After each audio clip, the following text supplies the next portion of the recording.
Alright, time to calibrate the Big Wide. So I already have it set up on the tripod, and then you're also going to want to put your target on the wall. This is included in the files.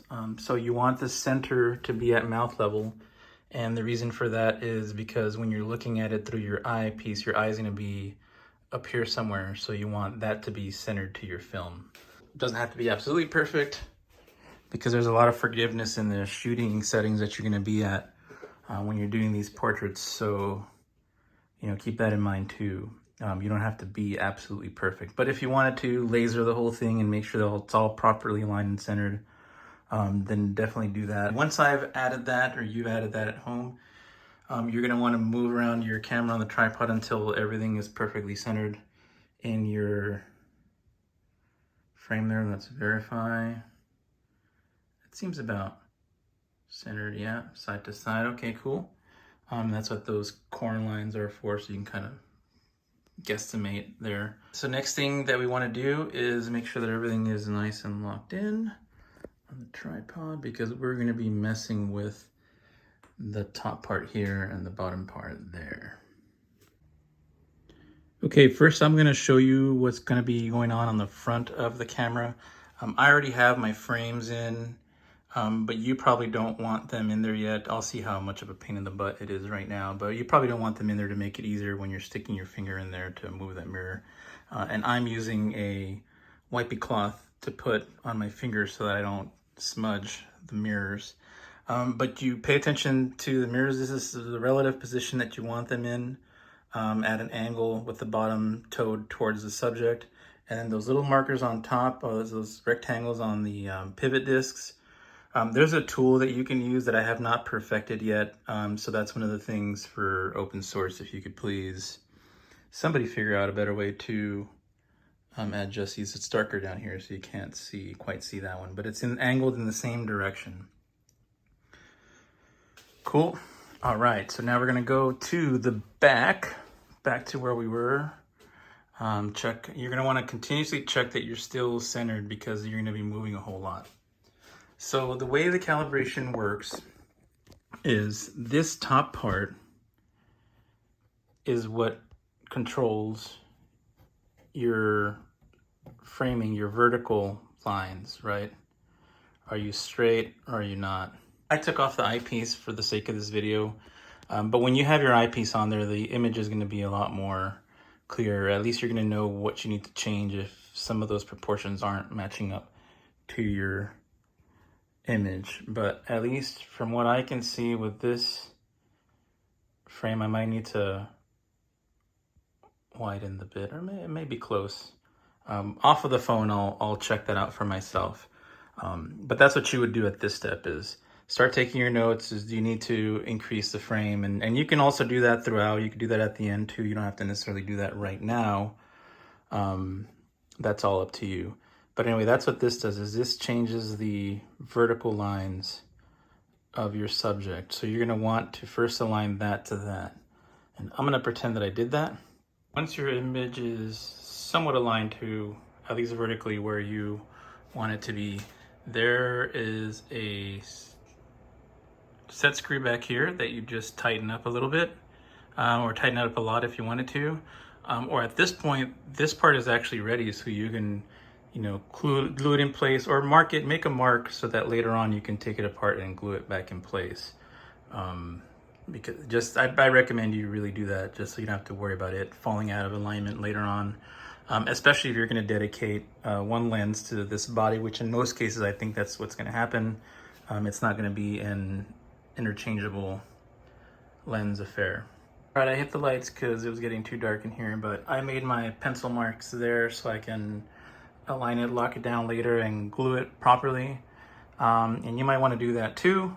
And the next thing that we're going to do is, we don't really need to be concerned too much with the focus glass or ground glass image anymore. That's really just to make sure that the camera is still where it's supposed to be, in case you might be nudging it off of its position or rotating it or whatever. But the very next thing that you're going to do, now that this top part has got the vertical lines handled, is you're going to want to, with your finger, press in there and then start pushing the mirror so that it angles. And what's gonna happen is you're gonna start seeing, you know, and I'm gonna go ahead and use that. You see that mirror, that image is already up there? You're gonna keep moving it.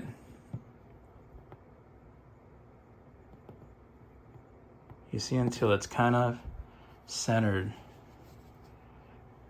Look, it's not centered on my end, but you know, I added some yellow cellophane to my little RF patch. All right, let me fix that on my end real quick. So now that the rangefinder patch is centered, the thing that we're dealing with now is that the image in there is not centered. And that's where the bottom part comes in, because the bottom part only controls what's in that image. You can start seeing some of the target there. And it is a little bit smaller because this rangefinder body does not have an lens element in there needed to make the images match. But you know, because of the lens is so forgiving, I feel like as long as you center your subject there, then you should be fine. And in my test shots so far, I've been perfectly fine. I definitely find that I miss focus a lot more on the big shot than on this rig, for sure, by a long shot. So anyway, let's start working the bottom. So I'm gonna be rotating this back and forth while looking up here, so you can see what I see. So the first thing that I wanna do, let me see if the lens, is at least move it so that it's centered. And you see how when you're moving it, it moves around. So moving it left to right is what moves the double image there. This thing has a hard time zooming in, but there we go. Or focusing. Yeah, and it's very, very fine-tuned. I'm doing this one-handed, so I'm gonna have to come back and fix it. But anyway, that's the thinking, is this controls the side to side of your mirror image. And then the mirror on the inside, when you start moving that starts moving things upward. So that's what you do, is just like I did up here, I'd put in my finger in here and I'd move the mirror. Off camera, I straighten it out a little bit better, but you can already see because of the lack of an element inside of the rangefinder, they don't quite line up on the outside. So that's why you really want to center the bullseye. And again, as long as you're close enough, I feel like with the forgiveness of the settings that you need to shoot to get the big shot quality images, you'll be fine getting this close. But maybe somebody out there could figure out a way to improve this rangefinder and make it more accurate. So the last thing that we're going to want to do is to check if we need to make any modifications to our masks, which are up in the front. That was the gold pieces up there that I'm using here, or this piece in the back. And then what you want to do is you want to put your Lomo graph lock back on, and the reason why is because your face is going to be right up against it, so that's basically going to determine your eye relief if you're going to be using your left eye, because you're going to have to be further back. So you're going to want to modify the mask accordingly for that. Or if you decide you don't want to do that and you're going to use your right eye, then that lets you put your face almost all the way into the rangefinder. So, you know, you want to look and see, you know, am I centered? In this case, I probably want to add more to the tops and then make this piece smaller. So I'll probably do that. This piece does need to be smaller anyway. I just left it big for initial starting point to see where I needed to go up or down. But that's what you would do. And the other thing that's left to do here too is probably bring that frame down so that it's offset with a thicker area up top than at the bottom, because I totally forgot that you're angling downward, so your viewfinder needs to reflect that there.